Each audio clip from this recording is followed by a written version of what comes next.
1913년, 세상이 완전히 뒤바뀌기 딱 1년 전이죠. 겉보기엔 정말 평화롭고 아름다운 시절이었는데 이상하게도 예술가들은 이미 거대한 전쟁의 진동을 느끼고 있었어요. 아니, 어떻게 그럴 수 있었을까요? 오늘 그 미스터리를 함께 파헤쳐 보겠습니다. 자, 이 놀라운 이야기의 실체를 따라가기 위해서요, 먼저 1913년이라는 시대가 가진 모순적인 두 얼굴부터 살펴볼 거고요. 그리고 왜 똑똑한 지식인들은 이 위험을 전혀 눈치채지 못했는지, 또 어떻게 예술가들만이 이걸 감지할 수 있었는지 그 증거들을 따라가 볼 겁니다. 마지막으로 이 모든 게 지금 우리에게 어떤 의미를 주는지도 생각해 보죠. 첫 번째 이야기, 1913년의 두 얼굴입니다. 그야말로 폭풍이 몰아치기 직전에 그 섬뜩한 고요함, 딱 그런 시대였어요. 이게 바로 1913년의 역설 그 자체를 보여주는 겁니다. 한쪽에서는 벨 에포크, 즉 아름다운 시절이라면서 평화와 진보, 낙관을 노래했죠. 그런데 바로 그 옆에서는요, 유럽 전체가 터지기 일보 직전에 화약고였어요. 군비 경쟁은 극에 달했고 곳곳에서 전쟁의 불씨가 타오르고 있었죠. 근데 진짜 이상하지 않아요? 이렇게나 명백한 위험 신호들이 있었는데 왜 당대 최고의 지성인들은 전혀 이걸 보지 못했을까요? 오히려 평화가 영원할 거라고 굳게 믿었단 말이죠. 그들의 이 거대한 환상 속으로 한번 들어가 보겠습니다. 당시 노먼 에인절 같은 아주 영향력 있는 사상가들이 이런 주장을 했어요. 이제 세상은 경제적으로 너무 촘촘하게 얽혀 있어서 전쟁하면 다 같이 망한다. 누가 그런 바보 같은 짓을 하겠냐. 이 논리가 굉장히 그럴듯하게 들렸던 거죠.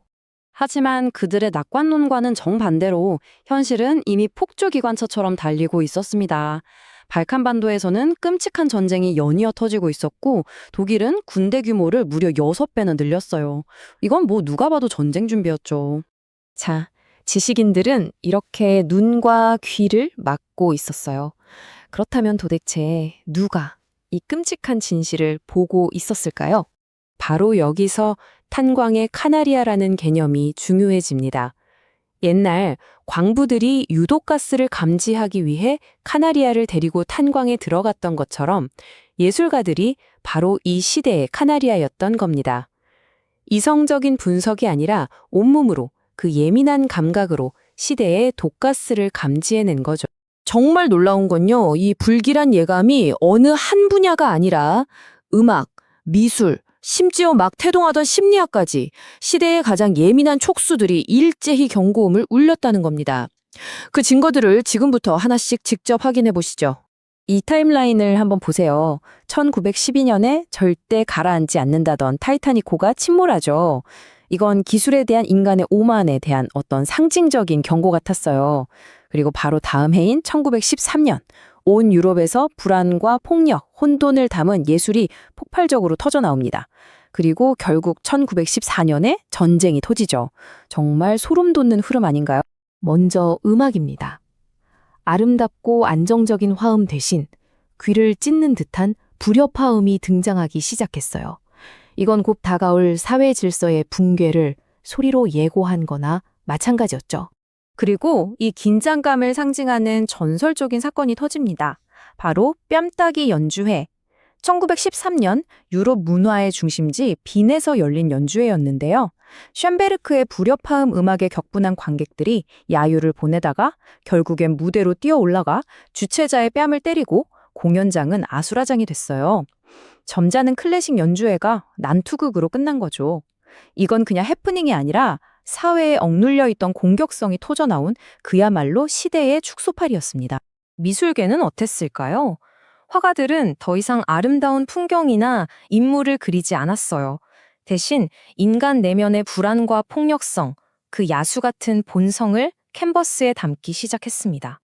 예를 들어 프란츠 마르크의 그림 속 늑대들은 곧 닥쳐올 전쟁의 야만성을 보여주는 것 같고요. 에곤 실레의 뒤틀린 인물들은 억압된 사회의 신경증 그 자체를 드러냅니다. 심지어 가장 화려한 황금빛 그림을 그렸던 클림트의 작품조차 그 아름다움은 마치 모든 것이 무너지기 직전의 마지막 불꽃처럼 위태롭게 느껴지죠. 더 나아가서 인간의 마음을 탐구하는 새로운 학문, 바로 심리학에서도 아주 불편한 진실들이 수면 위로 떠오르고 있었습니다. 바로 1913년 프로이트가 이런 충격적인 주장을 내놓습니다. 인간 문명의 기반이 고상한 이성이 아니라 아들들이 아버지를 살해한 원초적 폭력 위에 세워졌다는 거예요. 그리고 정말 기묘하게도 프로이트는 바로 그 해에 자신의 후계자였던 칼 융을 학문적으로 완전히 내쳐버립니다. 마치 자신의 이론을 스스로 증명이라도 하듯 지적인 아버지 살해를 직접 실행한 셈이죠. 이런 종류의 깊은 불안감은 시대 전체에 퍼져 있었어요.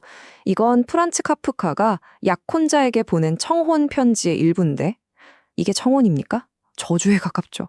가장 행복해야 할 순간조차 이런 극심한 자기 파괴와 불안에 시달렸던 겁니다. 자, 그렇다면 1913년의 이 기묘한 현상들을 돌아보면서 우리가 얻을 수 있는 핵심적인 교훈은 과연 무엇일까요? 결론은 이겁니다. 1913년 인류의 미래를 예측하는 데 있어서 합리적인 이성보다 동물적인 직관이 훨씬 더 정확했다는 것. 예술가들의 그 설명할 수 없는 감각과 느낌이 지식인들의 논리적인 분석에 완전히 놓쳐버린 거대한 재앙을 정확히 포착해냈던 거죠. 이 비유가 모든 걸 말해주는 것 같아요. 지식인들은 땅이 절대 갈라지지 않을 거라고 웃고 떠드는 파티의 손님들이었고, 예술가들은 이미 지진의 미세한 진동을 느끼고 달아나기 시작한 동물들이었던 겁니다. 이 이야기는 결국 우리에게 질문을 던집니다. 1913년과 마찬가지로 격동의 시대를 살고 있는 지금 우리 시대의 카나리아는 과연 누구일까요? 그리고 그 예민한 예술가들은 어쩌면 우리가 놓치고 있는 무언가에 대해 지금 이 순간에도 계속해서 경고를 보내고 있는 건 아닐까요? 한번 생각해 볼 문제인 것 같습니다.